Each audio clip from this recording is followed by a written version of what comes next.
पोती थी टेची खोला है, तो उसने देखा कि भाई उसमें बैग जो है जिसमें छोटे से पर्स में बैग में पड़े हुए थे 6 लाख के, वो गायब हो चुके थे। अच्छा, खेती करने के बाद क्या वो माली और जो मुलाजमा थी वो घर से फरार हो गए थे या अभी भी आपके साथ ही रह रहे थे कि हम पे कौन सा शक जाना है? कोई ऐसा मामला था? डीएसपी ने पैसे लिए आपके मुजरिम? नहीं, उनको बेगुनाह करार दे दिया ना डीएसपी ने, उन्होंने उनको छोड़ दिया। मेरा जो बेटा प्रोफेसर है वो हाँ जी उसने अपने स्टूडेंट से सवाल किया कि कोई मदद मेरी कर दें, मेरे घर में ये चोरी हो गई। तो स्टूडेंट ने आगे से जवाब दिया, जो थाना 14 लाख रुपया मंथली देता है हाई ऑफिस ऑफ डिपार्टमेंट को। ये हाल है इस गवर्नमेंट का। यहाँ पे मैं कहना चाहूँगा पाकिस्तान का कानून इन्ना लिल्लाहि व इन्ना अलैहि राजिऊन। अस्सलाम वालेकुम नाजरीन, मैं हूँ आपका मेज़बान ज़ीशान इलाही और आप देख रहे हैं Al Jazeera news. Al Jazeera news के प्लेटफॉर्म से आपके साथ ऐसी स्टोरी शेयर करने जा रहा हूँ जिसमें 2 करोड़ का नुकसान हो चुका है। किया किसने? घरेलू मुलाजमा और माली ने मिलकर ये ड्रामा रचाया और उस ड्रामे के तहत घर से चोरी की, डकैती की। उस डकैती में 2 करोड़ मालियत की सोना, प्राइस बॉन्ड और दूसरी चीज़ें लेके फ़रार हो गए। आइए बाकी कहानी इनकी ज़ुबानी सुनते हैं कि इनका क्या कहना है। जो माली और घरेलू मुलाजमा थी उनको जब रखा गया, क्या इन्वेस्टिगेशन के बगैर ही रख लिया था? क्या कोई फॉर्म फिल किए बगैर ही रख लिया था? बाकी की कहानी इन्हीं की ज़ुबानी सुनते हैं। अस्सलाम वालेकुम जी। वालेकुम सलाम। सर, कैसे हैं आप? अल्हम्दुलिल्लाह। सबसे पहले मैं अल जज़ीरा टीवी का शुक्रगुज़ार हूँ जिन्होंने मुझे टाइम दिया। मैं इरफान असगर शेख बोल रहा हूँ। साहब, मुझे बताइएगा कि घरेलू मुलाजमा और माली इसमें मुलव्वस ठहराए हैं आपने। FIR देख सकते हैं आप, मेरे साइड विंडो पे भी चल रही है, FIR भी चल रही है। उसमें देख सकते हैं कि घरेलू मुलाजमा और माली है जो इसमें मुलव्वस किए गए हैं, नामज़द किए गए हैं। तो मुलव्वस थे जो, तो आप मुझे बताएं कि जब इनको रखा गया घर पे, तो मुझे ये बताएं इन्वेस्टिगेशन के बगैर ही रख लिया, कोई फॉर्म फिल नहीं करवाया था आपने? जी, वो शनाख्ती कार्ड वगैरह इसने हमें दिया था। तो जो असल मुलाजमा थी वो ज़चगी के लिए गई थी, टेम्परेरी के लिए हमने इसको रखा था। तो बहरहाल शनाख्ती कार्ड इसका हमारे पास था। तो मीनवाइल जो है वो इसने कोई 1.5 माह हो गए थे, तो इसने माली भी रखवा लिया। तो मैंने कहा भी चलो ठीक है, ईद के दिहाड़े थे, तो माली ने शोर डाला कि भाई मशीन वगैरह उसकी ख़राब है तो वो सही करवा के दे। तो हम दोनों मियाँ बीवी घर में थे, तो अचानक गए हैं मशीन सही करवाने के लिए, तो पीछे से इसने प्राइस बाउंड जो थे वो उठा लिए। तो वापस आए हैं तो मियाँ बीवी के अलावा घर में कोई और तीसरा बंदा भी था? तीसरा बंदा कोई भी नहीं था, ये अकेला ही। आपके घर में सिर्फ 2 ही बंदे हैं? नहीं, मेरी बहू थी, वो यूनिवर्सिटी। बहू कहाँ थी? बहू यूनिवर्सिटी चली गई थी। हाँ जी। तो बेटा जो है वो साथ फार्मेसी में उधर काम करता है।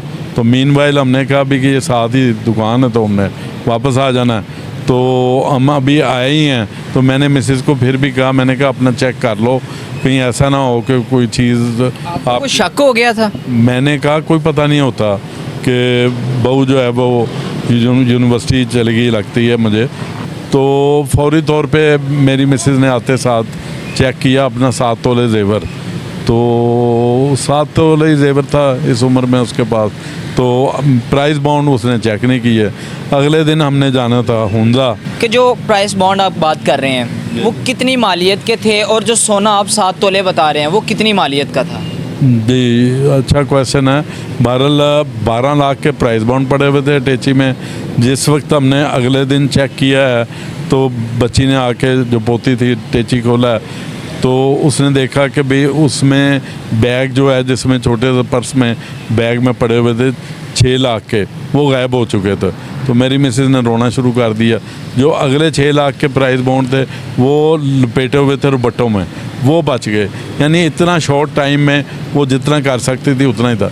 अगले दिन उसको भी पता था कि इन्होंने हुंजा चले जाना, तो ये मुझे ज़्यादा कहाँ पकड़ेंगे। अच्छा, तो खेती करने के बाद क्या वो माली और जो मुलाजमा थी वो घर से फरार हो गए थे या अभी भी आपके साथ ही रह रहे थे कि हम पे कौन सा शक जाना है? कोई ऐसा मामला था? जी जी बिल्कुल। उन्होंने कहा जी कि हम अपने बच्चों की कसम खाते हैं, आपकी मिसेज जो है वो किसी और जगह पे रख बैठी होगी, ऐसी कोई बात नहीं, हम आपको न्याय दे देते हैं। तो हमने कहा भी कि चलो कोई बात नहीं, हम आके, अब इतना टाइम नहीं था, तो हमने भी कहा भी कि इनको कैरी ऑन करते हैं, इनको बाहर नहीं निकालते। तो मुझे ये बताएं कि सीडीआर में जो सीडीआर निकलवाए होंगे आपने कोई ना कोई, तो किन किन के साथ रब्ता हुआ, किन किन के साथ वो रब्ता करते रहे और कैसे ये सारा सर्कल हुआ, वो मुझे बताएं। वो जो मुलाजमा है उसकी एक सहेली भी इन्वॉल्व हो जाती है, सिम्मा बीबी उसका नाम है। वहाँ पे ये सारा कुछ ला के रख देते प्लान हैं होता हाँ जी प्लान, और उसमें माली का भी बयान शामिल है। माली ने एडमिट किया कि इन्होंने चोरी कर ली थी, मैं आया हूँ और मेरा तीसरा हिस्सा बनता है, वो भी मैं आपको वीडियो भेज दूंगा। माली के साथ एग्रीमेंट हो चुका था हाँ कि जी। मैं इसमें तीसरा हिस्सेदार हूँ और माली ने ये कबूल भी कर लिया था। जी जी ऐसे ही है? हाँ जी बिल्कुल, रिकॉर्डिंग उसकी वीडियो रिकॉर्डिंग है, वो भी आप चलाएं ताकि लोगों को पता लगे कि सच क्या है। तो वो उसके बाद हुआ ये कि भाई मैंने उसको मुश्ताक शाह जो था, मैंने कहा भी कि ये सारी जो बात है इन्होंने मान ली है, रिकवरी करो। वो जूतियाँ वगैरह झूठी मारता रहा और उनसे पैसे बटोरता रहा। तो मुझे कहने लगा जी कि वो कुछ नहीं दे रहे, वो कहते हैं जी कि हमने चोरी नहीं की। मैंने कहा जब जियो फेंसिंग हो गई है, सारा कुछ हो गया, तो चोरी फिर कहाँ से नहीं, क्यों नहीं की। वो मुझे जूतियाँ मारने वालों ने बताया कि भाई ये पैसे ले जा रहा है और सुबह इसने डीएसपी को भी पैसे दे देने हैं और डीएसपी ने मान लेना कि भाई कोई जो है ये माली है, ये बेचारा वैसे ही खाम में इसको पकड़ लिया गया है और ये गरीब आदमी है। और इस एंड ऑफ द स्टोरी मुझे ये बताएं कि आप करना क्या चाहते हैं, जिसके पास इन्वेस्टिगेशन गई है आपकी, या फिर आपकी कोई एफआईआर आपने जहां दर्ज करवाई है, वो पुलिस, वो थाना, वो जो चौकी जिसमें भी आप एफआईआर करवाने गए हैं, वो आपके साथ कितना तावन कर रहे हैं?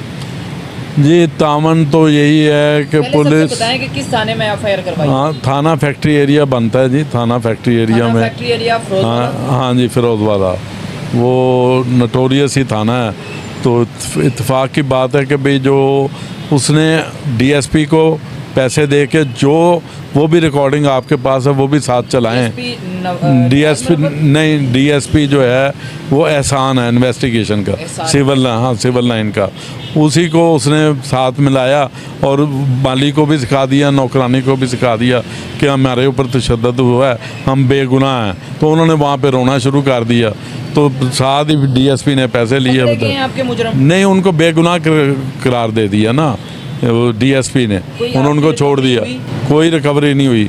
उसके बाद मैंने इन्वेस्टिगेशन चेंज करने की दरख्वास्त दी, तो उसमें अभी तक जो है वो जमशेद साहब सीआईए को मैंने कहा जी उसके हाँ जी उनके सुपुर्द की जाए। और एक जो एसएचओ जो नए आ गए थे वो भी बहुत अच्छे हैं, सजाद अकबर साहब। तो अभी तक जो है इस बात को भी 2 हफ्ते हो गए हैं, उन्होंने अभी तक जमशेद साहब को उनके साथ अटैच नहीं किया। हाँ जी, इसमें 7 तोले तो मैंने बताया ना मेरी मिसेस के ही थे, 30 तोले मेरी बहू के थे जो साथ मेरे ऊपर वाले पोर्शन में रहती है। एक बहू जो हमारे पोर्शन में हमारे साथ रहती है उसके 15 तोले थे, टोटल ये 52 तोले बन जाता है।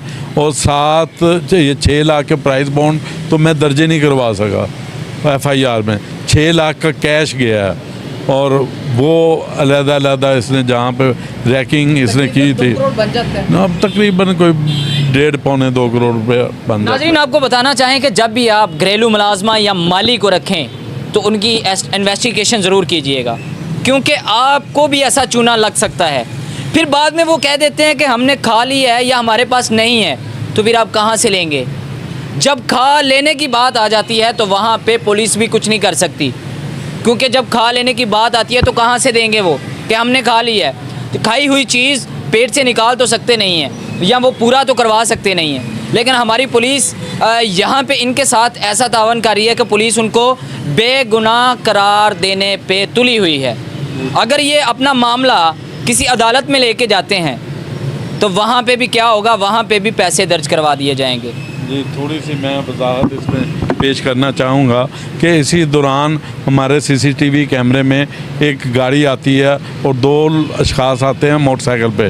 वो कहते हैं कि माली को छोड़ दें, हमने रिकवरी की जो है ना रकम वो तफ्तीशी को दे दी हुई है।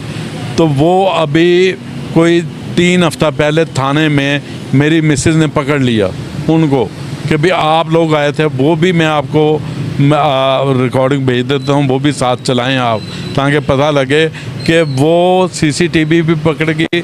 और जिन्होंने कहा कि यहाँ पे मैं कहना चाहूँगा पाकिस्तान का कानून इन्ना लिल्लाहि व इन्ना अलैहि राजिऊन, क्योंकि जब इन्वेस्टिगेशन ऑफिसर ने ये कह दिया है कि इन्वेस्टिगेशन ऑफिसर के पास वो जो मुतलका क्या कहते हैं उसको मुलव्वस माली थे, उनके कोई बंदे आए, उन्होंने इनके घर आके ये बोला है कि हमने जो रिकवरी की रकम है वो इन्वेस्टिगेशन ऑफिसर को दे दी है। तो यहाँ पे इनके पास क्या बचा? ये रिकवरी की अपनी जो रकम है वो लेने गए ज़रूर होंगे, लेकिन मिली नहीं होगी। अब हुकूमत वक्त से, हुकूमत पाकिस्तान से, मरीम नवाज़ साहिबा से कोई हाथ जोड़कर अपील करना चाहते हैं तो वो कर सकते हैं। हाँ जी, अपील यही है कि I am at the age of 70। मैंने आखिर इन्हीं लोगों के साथ काम किया। 10 साल हो गए हैं मुझे रिटायर हुए। वज़ीर आला मायना टीम में मैं एज सीनियर रिसर्च ऑफिसर काम करता रहा हूँ। तो अब बात सारी ये है कि अगर मेरी ही रिकवरी ये नहीं करवा के दे सकती हुकूमत की, इनकी है, तो फिर तो सब, हाँ जी, और फिर सारे जो थाना जो है, इसका मतलब है कि सारा का थाना, तो उससे आगे आप क्या समझ सकते हैं। गवर्नमेंट का मुलाजम होकर खुद रिकवरी नहीं करवा सका और उनका बेटा प्रोफेसर, माशाल्लाह पढ़ी लिखी फैमिली है, प्रोफेसर हो के बच्चों से रिक्वेस्ट कर रहा है अगर कोई मेरे पैसे या मेरी को मदद करना चाहता है तो वो मुझे हाथ खड़ा करके क्लास में बता सकता है। यहाँ तक ये नौबत आ चुकी है, पढ़ा लिखा बंदा ये कर रहा है कि अपने स्टूडेंट से मदद मांग रहा है। पाकिस्तान में क्या होने को रह गया है? काजियों को गालियाँ पड़ रही हैं। पाकिस्तान में और क्या क्या देखने को मिलेगा? नेक्स्ट वीडियो के लिए अपने मेज़बान ज़िशान इलाही को दीजिएगा इजाज़त। देखते रहिएगा अल जज़ीरा न्यूज़। अल्लाह हाफिज़।